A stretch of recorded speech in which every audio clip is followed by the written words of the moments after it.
नमस्कार, प्रादेशिक समाचार के साथ मैं समीर बाखला। पहले मुख्य समाचार। प्रधानमंत्री नरेंद्र मोदी और सऊदी अरब के क्राउन प्रिंस मोहम्मद बिन सलमान के बीच नई दिल्ली में हुई द्विपक्षीय वार्ता। दोनों देशों के बीच बैठक से जुड़े दस्तावेजों पर हुए हस्ताक्षर। मुख्यमंत्री हेमंत सोरेन अब से थोड़ी देर में हजारीबाग में आयोजित रोजगार मेला सह ऑफर लेटर वितरण समारोह में होंगे शामिल। सांसद विद्युत वरण महतो ने आज टाटा आरा एक्सप्रेस ट्रेन को दिखाई हरी झंडी। कहा, बिलासपुर पटना साप्ताहिक ट्रेन को प्रतिदिन करने का भी प्रयास। और मिशन इंद्रधनुष का आज से 16 सितंबर तक दूसरा चरण गर्भवती महिलाओं और 5 साल तक के बच्चों का होगा टीकाकरण। और अब समाचार विस्तार से।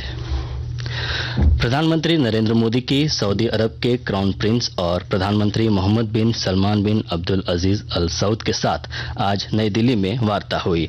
भारत सऊदी रणनीतिक साझेदारी परिषद की पहली बैठक के समझौतों पर हस्ताक्षर हुए। क्राउन प्रिंस भारत की 3 दिवसीय राजकीय यात्रा पर हैं। वे 18वें G20 शिखर सम्मेलन में भाग लेने के लिए शनिवार को नई दिल्ली पहुंचे थे। राष्ट्रपति द्रौपदी मुर्मू और प्रधानमंत्री नरेंद्र मोदी ने आज सुबह राष्ट्रपति भवन के प्रांगण में प्रिंस मोहम्मद बिन सलमान बिन अब्दुल अजीज अल सऊद का औपचारिक स्वागत किया। सऊदी अरब के क्राउन प्रिंस आज शाम राष्ट्रपति भवन में राष्ट्रपति द्रौपदी मुर्मू से मुलाकात करेंगे। भारत और सऊदी अरब के बीच सदियों पुराने आर्थिक और सामाजिक सांस्कृतिक संबंधों को दर्शाने वाले सौहार्दपूर्ण और मैत्रीपूर्ण संबंध हैं। भारत सऊदी अरब का दूसरा सबसे बड़ा व्यापार भागीदार है, जबकि सऊदी अरब भारत का चौथा सबसे बड़ा व्यापारिक भागीदार है। ऊर्जा सुरक्षा सुनिश्चित करने के लिए सऊदी अरब भारत का एक प्रमुख भागीदार है। सऊदी अरब वित्तीय वर्ष 2022-23 में भारत का तीसरा सबसे बड़ा कच्चे तेल और पेट्रोलियम उत्पाद का निर्यातक बना रहा। मुख्यमंत्री हेमंत सोरेन आज उत्तरी छोटा नागपुर प्रमंडल के 5193 प्रशिक्षित युवाओं को नियुक्ति पत्र सौंपेंगे। हजारीबाग में प्रमंडलीय रोजगार मेला सह ऑफर लेटर वितरण समारोह का आयोजन किया गया है। उपायुक्त नैन्सी सहाय ने कहा कि हजारीबाग प्रमंडल के सभी 7 जिलों से बड़ी संख्या में लाभुक नियुक्ति पत्र समारोह में शामिल होंगे। उन्होंने कहा कि आयोजन स्थल पर हर प्रकार की सुविधाओं, पानी की पर्याप्त व्यवस्था, अस्थायी शौचालय, निर्बाध बिजली को चुस्त दुरुस्त रखने का निर्देश दिया गया है। प्रधानमंत्री नरेंद्र मोदी के जन्मदिन पर देश भर में 17 सितंबर को आयुष्मान भव कार्यक्रम शुरू होगा। केंद्रीय स्वास्थ्य मंत्री मनसुख मांडविया ने कहा कि देश भर के 1,17,000 हेल्थ एंड वेलनेस सेंटर पर आयुष्मान मेला लगाया जाएगा। हमने तय किया कि 17 सितंबर से पखवाड़ा तक हम आयुष्मान भव अभियान चलाएंगे। देश में 1,17,000 से अधिक हेल्थ एंड वेलनेस सेंटर है, तो हमने तय किया है कि सभी हेल्थ एंड वेलनेस सेंटर पर आयुष्मान मेला लगेगा। और ये आयुष्मान मेला में सभी गरीब और मध्यम वर्ग के लोगों को वहाँ उपचार होगा। गांव में हेल्थ के लिए जो एक भी ट्यूबरक्लोसिस के पेशेंट ना हो, यानी कि टीबी से मुक्त हो गया हो, ये आयुष्मान भारत योजना के उसके जो 3 पिलर आपने कहा, एक हेल्थ मेला, एक आयुष्मान कार्ड और आयुष्मान सभा, वो 3 पर हम काम करेंगे। सिमडेगा जिले में सामाजिक सुरक्षा पेंशन योजना के तहत 77,000 से अधिक लाभुकों को विभिन्न पेंशन योजना का लाभ दिया जा रहा है। विस्तृत ब्यौरा दे रहे हैं हमारे संवाददाता। सिमडेगा जिले में सामाजिक सुरक्षा पेंशन योजना के तहत 77,505 लाभुकों को विभिन्न पेंशन योजनाओं का लाभ दिया जा रहा है। इस संबंध में हुई एक बैठक में सामाजिक सुरक्षा पदाधिकारी ने उपायुक्त अजय कुमार सिंह को बताया कि इन सभी लाभुकों को इस वर्ष अगस्त माह तक के पेंशन का भुगतान कर दिया गया है। इसके तहत वृद्धा पेंशन, दिव्यांग पेंशन, विधवा पेंशन, एड्स पीड़ित, स्वामी विवेकानंद पेंशन आदि का लाभ लोगों को दिया जा रहा है। उपायुक्त ने पेंशन भुगतान में आ रही समस्याओं को दूर करने के लिए KYC करने का निर्देश दिया। मनोज कुमार सिन्हा, मनु, आकाशवाणी समाचार, सिमडेगा। आकाशवाणी के ताजा तरीन समाचारों के लिए आप हमारी वेबसाइट newsonair.com पर लॉग ऑन कर सकते हैं।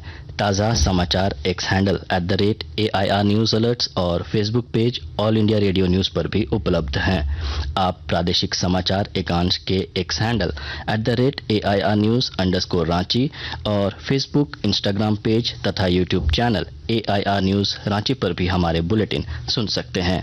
प्रादेशिक समाचार आप आकाशवाणी रांची से सुन रहे हैं। सांसद विद्युत वरण महतो ने आज टाटानगर रेलवे स्टेशन से टाटा आरा एक्सप्रेस ट्रेन को हरी झंडी दिखाकर रवाना किया। सांसद विद्युत वरण महतो ने कहा कि पहले यह ट्रेन टाटा से दानापुर जाती थी, अब टाटा से आरा तक जाएगी। उन्होंने कहा कि आरा जंक्शन में सारी सुविधाएं वॉशिंग सेंटर से लेकर ट्रेन का ठहराव उपलब्ध है। टाटा दानापुर एक्सप्रेस सवेरे 8:15 में टाटानगर रेलवे स्टेशन से रवाना होगी और रात 8:35 पर आरा जंक्शन पहुंचेगी। वहीं दानापुर टाटा एक्सप्रेस सुबह 5 बजे आरा जंक्शन से चलेगी और शाम 5:15 बजे टाटानगर रेलवे स्टेशन पहुंचेगी। सांसद श्री महतो ने कहा कि साउथ बिहार एक्सप्रेस जो राजेंद्र नगर तक जाती है, उस ट्रेन को बक्सर तक ले जाने के लिए प्रयास किया जा रहा है।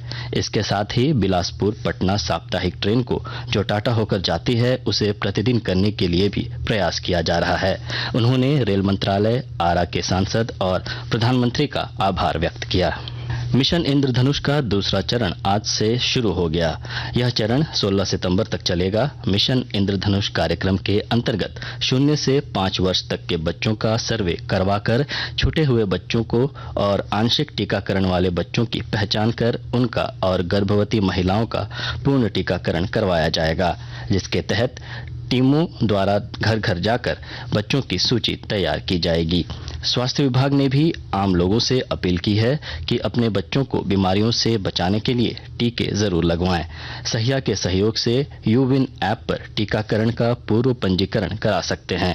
आपके बच्चे को पूरे टीके लगे हैं कि नहीं, यह जानने के लिए आप अपने निकटतम स्वास्थ्य कार्यकर्ता से संपर्क कर सकते हैं। राज्य में डेंगू के मरीजों की संख्या लगातार बढ़ रही है। इसे देखते हुए दुमका के फूलो झानो मेडिकल कॉलेज अस्पताल में डेंगू की जांच के किट उपलब्ध करा दिए गए हैं। यहां बुखार से पीड़ित मरीजों की निःशुल्क जांच की जाएगी। यह जानकारी दुमका के अपर मुख्य चिकित्सा पदाधिकारी डॉक्टर AM सोरेन ने दी। उन्होंने बताया कि जिले में अगस्त माह में डेंगू के 3 मरीज पाए गए थे, जिनमें से एक जिले के काठेकुंड स्थित सीमा सुरक्षा बल कैंप का एक जवान तथा दुमका शहर के डंगालपाड़ा मोहल्ले के 2 लोग शामिल हैं। डॉक्टर सोरेन ने बताया कि पिछले माह डेंगू जांच किट खत्म हो जाने के कारण मरीजों को परेशानी हो रही थी। इस परेशानी को दूर कर दिया गया है। दुमका के विश्व प्रसिद्ध बाबा बासुकीनाथ धाम में राष्ट्रीय जनता दल के अध्यक्ष और बिहार के पूर्व मुख्यमंत्री लालू प्रसाद यादव और उनकी पत्नी राबड़ी देवी ने पूजा अर्चना की। लालू प्रसाद यादव और राबड़ी देवी सड़क मार्ग से देवघर होते हुए बासुकीनाथ पहुंचे और बाबा बासुकीनाथ की पूजा की। उनके साथ झारखंड के कृषि मंत्री बादल और राजद के पूर्व विधायक सुरेश पासवान सहित अन्य लोग भी थे। कोलंबो में एशिया कप क्रिकेट के सुपर 4 मैच में भारत पाकिस्तान का अधूरा मैच आज आगे खेला जाएगा। आर प्रेमदासा स्टेडियम में कल खेला गया मैच बारिश के कारण पूरा नहीं हो सका था। जब बारिश के कारण खेल रोका गया, तब तक भारत ने 24 ओवर और 1 गेंद में भारत ने 2 विकेट पर 147 रन बनाए थे। आज दोपहर 3 बजे यही मैच 24 ओवर और 1 गेंद के आगे खेला जाएगा। आकाशवाणी का समाचार सेवा प्रभाग हिंदी और अंग्रेजी में अपने साप्ताहिक लाइव फोन इन कार्यक्रम पब्लिक स्पीक में आज रात 9:30 बजे राष्ट्रीय पोषण माह रूह समग्र कल्याण के लिए पोषण संबंधी जागरूकता विषय पर विशेष चर्चा प्रसारित करेगा। वरिष्ठ बाल रोग विशेषज्ञ डॉक्टर सुरेंद्र सिंह बिष्ट, स्वामी दयानंद अस्पताल दिल्ली और आहार विशेषज्ञ ऋचा जायसवाल अखिल भारतीय आयुर्विज्ञान संस्थान एम्स नई दिल्ली श्रोताओं के प्रश्नों के उत्तर देंगे। कार्यक्रम के दौरान श्रोता हमारे विशेषज्ञों से कुपोषण से निपटने के प्रभावी तरीकों, पोषण संबंधी जागरूकता के विभिन्न पहलुओं पर प्रश्न पूछ सकते हैं। अंत में मुख्य समाचार एक बार फिर। प्रधानमंत्री नरेंद्र मोदी और सऊदी अरब के क्राउन प्रिंस मोहम्मद बिन सलमान के बीच नई दिल्ली में हुई द्विपक्षीय वार्ता। दोनों देशों के बीच बैठक से जुड़े दस्तावेजों पर हुए हस्ताक्षर। मुख्यमंत्री हेमंत सोरेन बहन अब से थोड़ी देर में हजारीबाग में आयोजित रोजगार मेला सह ऑफर लेटर वितरण समारोह में होंगे शामिल। सांसद विद्युत वरण महतो ने आज टाटा आरा एक्सप्रेस ट्रेन को दिखाई हरी झंडी, कहा बिलासपुर पटना साप्ताहिक ट्रेन को प्रतिदिन करने का भी प्रयास। और मिशन इंद्रधनुष का आज से 16 सितंबर तक दूसरा चरण, गर्भवती महिलाओं और 5 साल तक के बच्चों का होगा टीकाकरण। इसके साथ ही आकाशवाणी रांची से प्रादेशिक समाचार का ये बुलेटिन समाप्त हुआ। नमस्कार।